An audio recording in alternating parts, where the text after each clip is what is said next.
teknik analisa laporan keuangan.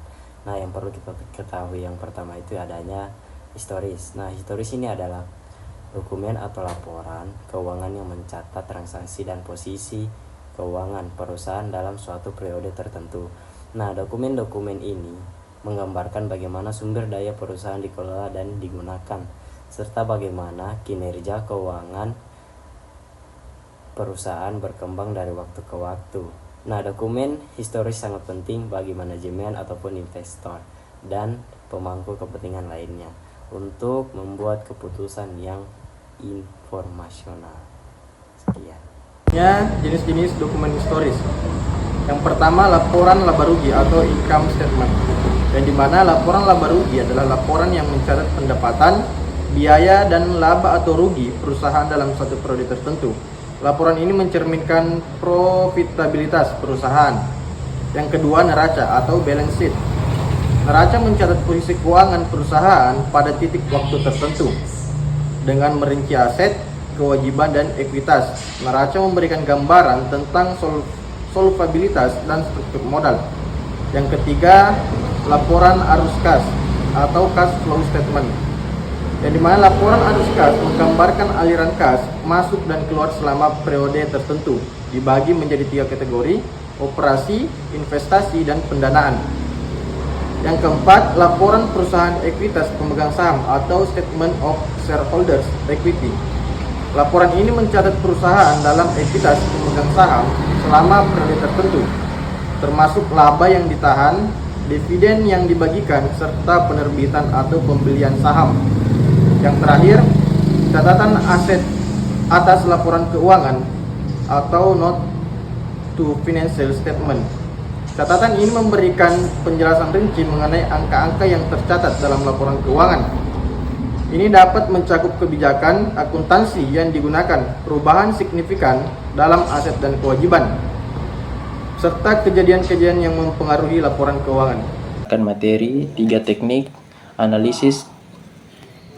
3 teknik analisis yang umum digunakan dalam analisis kinerja keuangan adalah: yang pertama itu ada analisis rasio keuangan. Teknik ini melibatkan perhitungan dan evaluasi berbagai rasio keuangan untuk menilai kinerja perusahaan.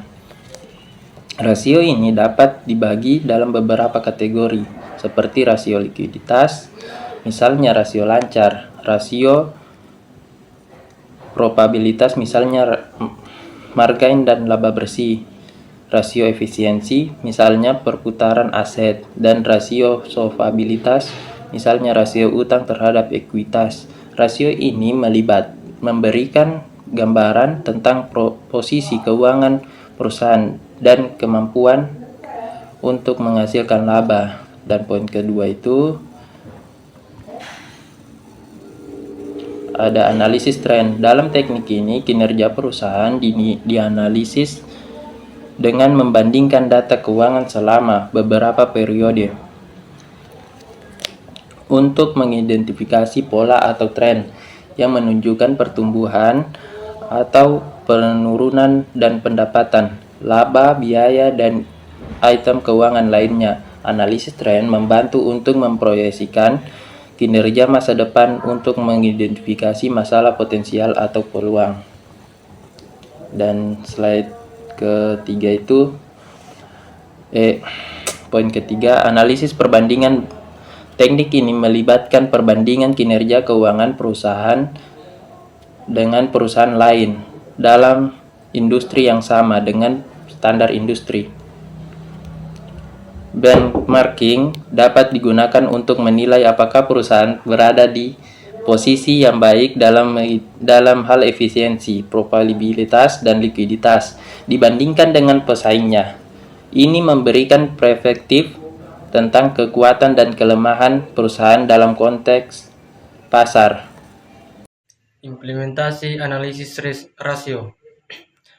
Implementasi analisis rasio dalam analisis kinerja keuangan merujuk penggunaan berbagai rasio keuangan untuk mengevaluasi sejauh mana suatu perusahaan berhasil dalam mencapai tujuan finansialnya.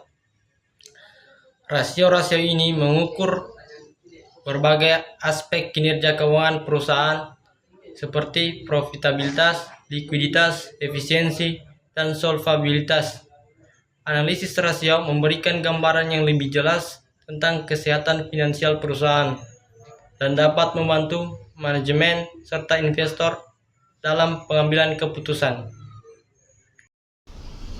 Selanjutnya saya akan baca hasil pikulnya, yaitu jenis-jenis rasio. 1. Rasio likuiditas. Rasio ini mengukur kemampuan perusahaan untuk memenuhi kewajiban jangka pendeknya dengan aset yang tersedia.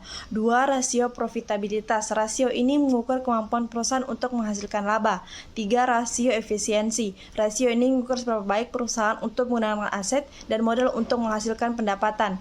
4. Rasio solvabilitas. Rasio ini mengukur kemampuan perusahaan untuk memenuhi kewajiban jangka panjangnya. 5. Rasio pasar. Rasio ini digunakan untuk menilai kinerja saham perusahaan di pasar modal. Baiklah, sekian pembacaan materi dari kelompok 6. Kurang lebihnya mohon dimaafkan. Wabillahi taufiq. Wassalamualaikum warahmatullahi wabarakatuh.